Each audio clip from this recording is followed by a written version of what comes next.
का प्रदेश कार्यकारिणी का बैठक जो है तो आज औरंगाबाद शहर के अंदर यहाँ हुआ है। इसके अंदर खुसूसी तौर पर हमारे प्रदेश अध्यक्ष अजहर तांबुली साहब, प्रदेश के प्रभारी अब्दुल हन्नान साहब और प्रदेश महासचिव सरफराज शेख, प्रदेश महासचिव सईद चौधरी, प्रदेश उपाध्यक्ष हाजी यूसुफ पटेल, प्रदेश उपाध्यक्ष और हमारे एनडब्ल्यूसी मेंबर श्री सदाशिव त्रिपाठी जी, ये अहम लीडरों ने जो है तो इस मीटिंग के अंदर भाग लिया। इसके साथ साथ हमारे प्रदेश की कार्यकारिणी के अंदर 15 लोगों की कार्यकारिणी ने इस मीटिंग के अंदर भाग लिया और 14 जिलों से जिलाध्यक्ष और जिला महासचिव, ये 2 लोगों को भी स्पेशली हमने इनवाइट किया था इस मीटिंग के अंदर। ये मीटिंग का मेन मकसद लोकल बॉडी इलेक्शन के बाद में पार्टी को दोबारा जो है तो रीऑर्गेनाइज करना, दोबारा और ज़्यादा सक्षम बनाना और ज़्यादा महाराष्ट्र के शहरों में गांव के अंदर जो है तो पार्टी का विस्तार करना, इन सब मुद्दों को लेकर हमने बहुत डीपली जो है तो दिन भर जो है तो चर्चा की है और जहां जहां ज़रूरत है वहां पर पार्टी को किस तरह मजबूत किया जा सकता है, ऐसा जिला वाइज जो है तो हमने चर्चा की।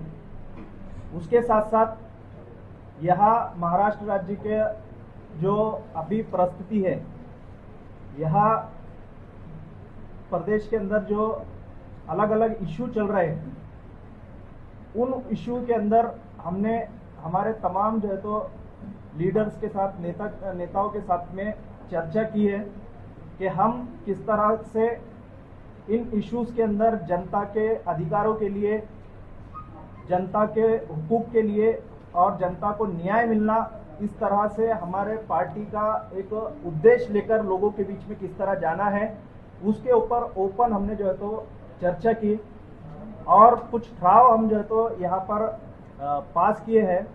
वो ठराव और उन मुद्दों को जो है तो हमारे प्रदेश अध्यक्ष अजहर तांबुली साहब आपके साथ में तफसील से रखें।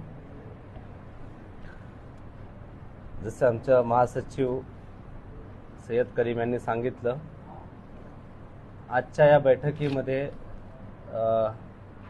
5-6 महत्त्वाच्या मुद्द्यांवरती चर्चा झाली, जे महाराष्ट्रातील प्रश्न आहेत।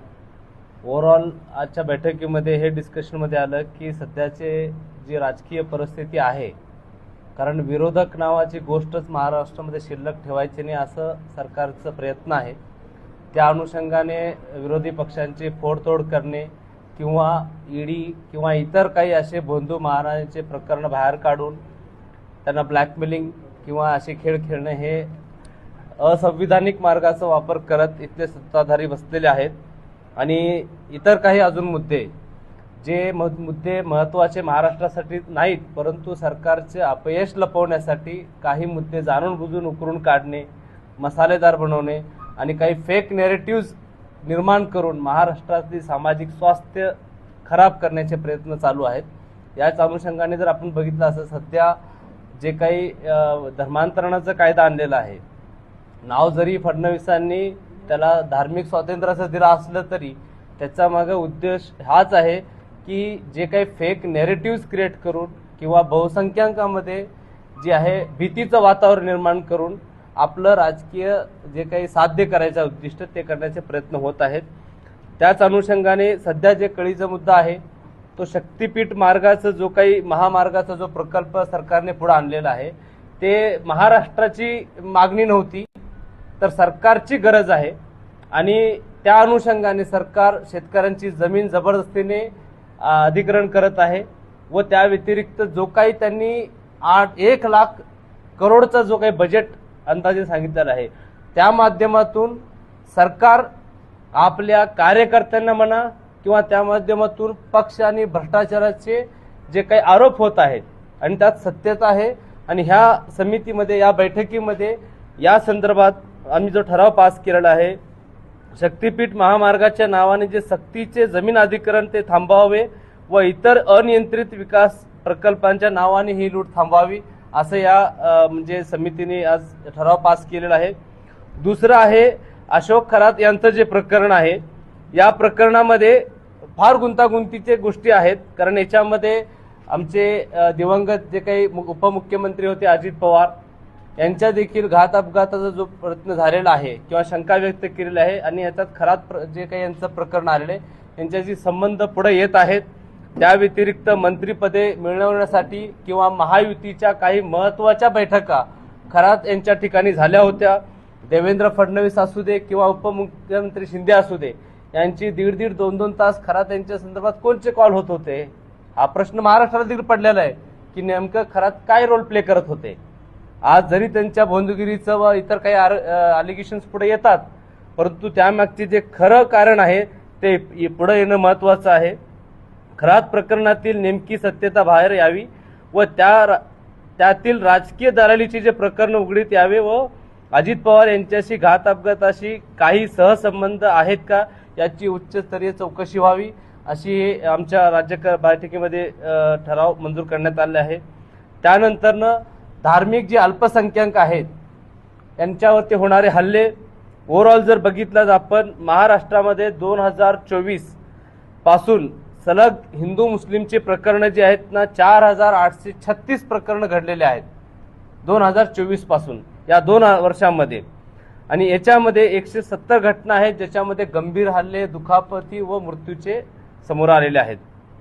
या सर्व जे काही घटना आहेत याच्यामध्ये मशिदीची विटंबना, चर्चची विटंबना, त्यानंतर बौद्ध विहारांची विटंबना असे सर्व प्रकार वाढत आहेत. तुम्ही बघत असाल की मंत्रिपदावरती असलेले जे काही मंत्री आहेत किंवा जे काही द्वेषपूर्ण असे भाषण करतायत यांना पूर्णपणे सरकारचं पाठिंबा आहे. आम्ही तर म्हणू हे की सरकार पुरस्कृत हे सगळं हेट स्पीच, हेट क्राईमचं सगळे नेरेटिव्ह चालू आहेत आणि याच्यामध्ये महाराष्ट्राचं स्वास्थ्य खराब होत आहे. या अनुषंगाने महाराष्ट्रातील जे काही हेट क्राईमचे घटना आहेत याच्यावरती पोलीस देखील कारवाई करताना आढळून येत नाही.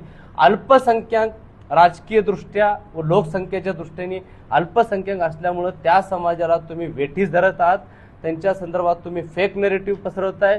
लँड जिहाद, नंतर काय ते अजून लव जिहाद, कुठं अजून फ्रूट जिहाद, केमिकल जिहाद, जे येईल ते हे करतायत. बरं, हे जे सांगणारे लोक आहेत ते पण काय क्रेडिबल नाहीत.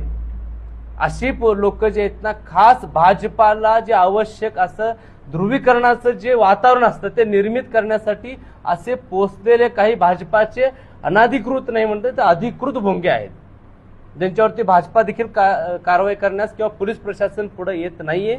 आणि त्याच पद्धतीने सकल हिंदूच्या नावाने समाज माध्यमावरती सकल हिंदू समाजाच्या नावावरती प्रत्येक जिल्ह्यामध्ये, प्रत्येक तालुक्यामध्ये एक पेज बनवण्यात येतं आणि त्या पेजमध्ये जर तुम्ही बघितलं फक्त आणि फक्त एखादी घटना जर घडली असेल ते तोडून मोडून दिशाभूल करून फक्त आणि फक्त मुस्लिम समाजाला, जो अल्पसंख्याक आहे, जो इथला विकर सेक्शन आहे, त्याला टार्गेट करण्याचं सुनियोजित पद्धतीने कारस्थान चालू आहे आणि हे सगळं सर्व सरकारच्या देखरेखीमध्ये चालू आहे.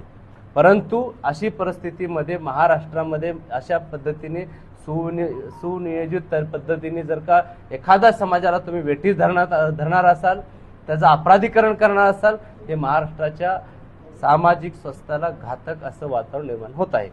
या संदर्भात आमच्या SWCने राज्य कार्यकारी बैठकीने सांगितलेलं आहे की सरकारने हे त्वरित पद्धतीने अशा पेजेसवरती जे समाजाला तोडण्याचं, तेढ निर्माणचं काम करत आहे यांच्यावरती कारवाई करण्यात यावी. त्याचप्रमाणे चालत TCSचं प्रकरण असू दे किंवा इतर काही प्रकरण आहेत, आम्हाला याबद्दल म्हणायचं आहे की जे गुन्हेगार आहेत त्यांच्यावरती कारवाई व्हायला पाहिजे, परंतु अपराध्याचं किंवा गुन्हेगाराचं धर्म बघून त्या पूर्ण समाजाला टार्गेट करण्याचं काम बंद व्हायला पाहिजे आणि सरकारने देखील अशा संदर्भात जे काही योग्य ती पावले उचलायला पाहिजेत. त्या व्यतिरिक्त महिला सुरक्षा संदर्भात भाजपा सरकार जरी म्हणत असेल की जे काही फेक पद्धतीने ते सांगते की विरोधक जे आहे महिला रिझर्वेशनला त्यांचा विरोध आहे, परंतु याच ह्याच्यामध्ये बघत आहात की नसरापूरमध्ये ज्या पद्धतीने पुण्यामध्ये घटना घडलेली आहे, एका अल्पवयीन मुलीवरती अत्याचार झालं, हे रोज उठूनचे प्रकरण आहेत.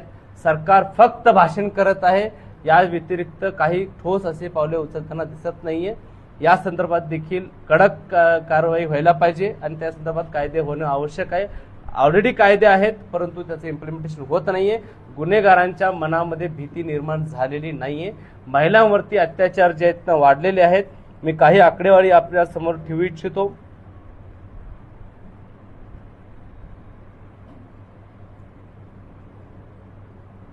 याच्यामध्ये जर तुम्ही बघितलं मागील 5 वर्षांमध्ये मग ह्याच्यामध्ये अप्रॉक्सिमेटली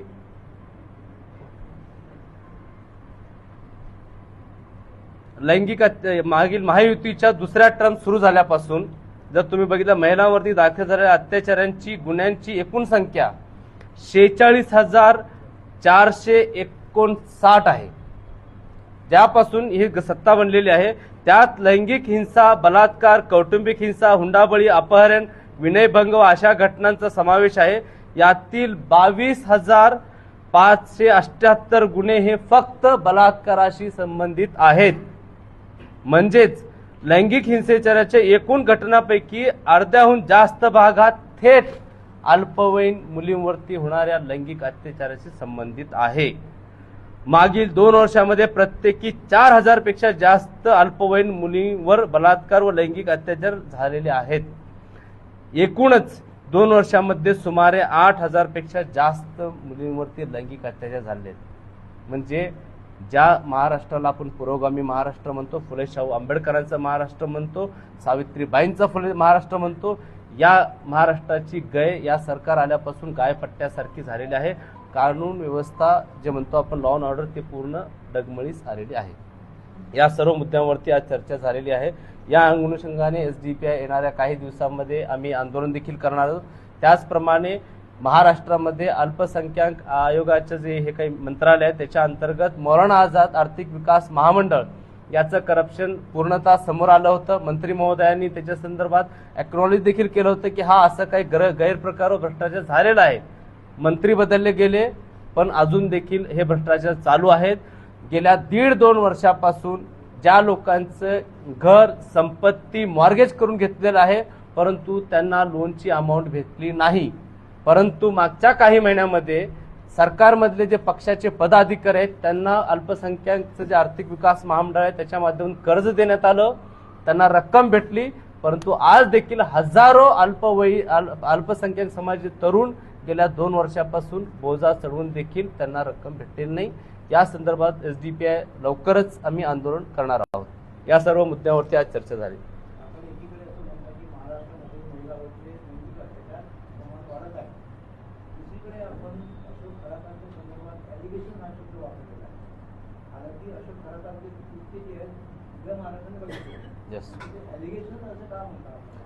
आरोप असे आहेत की झालेले आपण जस्ट लिगल टर्म मध्ये बोलतो त्यावेळेस आम्ही त्याला अलिगेशन म्हणतो आणि हे पूर्ण महाराष्ट्राने जरी बघितलं असलं आम्हाला दुमत नाहीये की त्यांनी हे अपराध केले नाहीत म्हणून. कारण सीसीटीव्ही फुटेज आहेत, व्हिडिओज आहेत, त्यात दुमत नाहीये.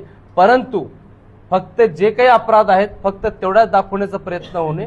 कारण अशोक खरातांच्या ठिकाणी राजकीय दलाल म्हणून देखील त्यांनी भूमिका निभावलेली आहे, ज्याच्या मागे भरपूर काही राजकारणी लपलेले आहेत. त्यात सत्ताधारी पण आहेत आणि विरोधक पण आहेत. ते समोर येणं महत्वाचं आहे. आणि अजित पवार यांच्या जे काही घातपात घडले आहेत त्या संदर्भात देखील तपास होणं महत्वाचं आहे. कारण काही फायनान्शियल ट्रान्झॅक्शन हे घडलेले आहेत ते समोर यायला पाहिजे. रुपाली चाकणकर यांना त्या केसमध्ये सहआरोपी बनवावं अशी देखील आमची मागणी आहे.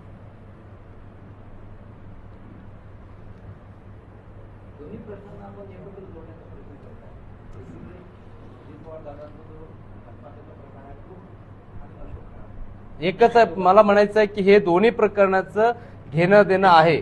मला वाटतं आज कालमध्ये जे ह्यांनी रोहित पवारांनी पण काही अलिगेशन लावलेत की फायनान्शियल ट्रान्झॅक्शन ज्या दिवशी अजित पवारांच्या संदर्भात जो काही घात अपघात घडला त्याच्याच 1-2 दिवसांमध्ये खरातांच्या याच्यावरती काही अकाउंटवरती मोठे ट्रान्झॅक्शन झालेले आहेत.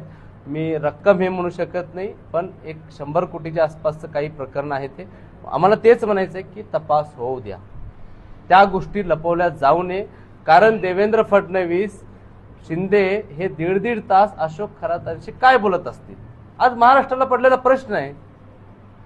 एवढ्या तुमच्या धावपळीच्या ह्याच्यामध्ये मुख्यमंत्र्याचा कारभार सांभाळताना उपमुख्यमंत्र्याचा कारभार सांभाळत असताना खरातासारख्या माणसाबरोबर 1.5-2 तास काय बोलत असतील.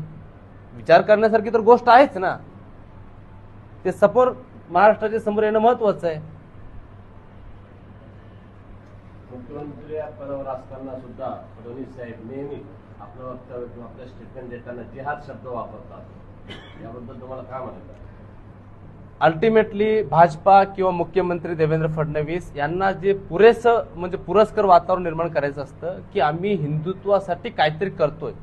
आता इथले जे पीडित आहेत ते पण हिंदू आहेत, शेतकरी आहेत ते पण हिंदू आहेत, बेरोजगार आहेत ते पण हिंदू आहेत.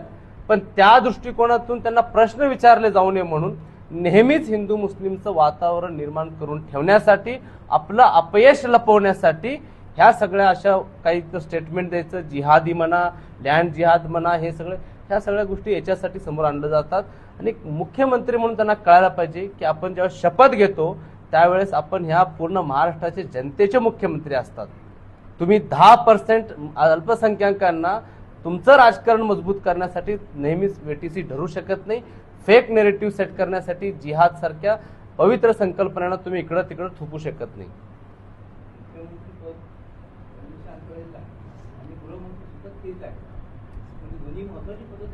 दुर्दैवाने मग आम्हाला तेच म्हणायचंय, महिलांसाठीचे कैवारी म्हणून पुढे येतात, परंतु महिला ऍक्च्युली महाराष्ट्राला फुल टाइम गृहमंत्री पाहिजे, परंतु नेहमीच आपल्याकडे सत्ता काबीज असायला पाहिजे.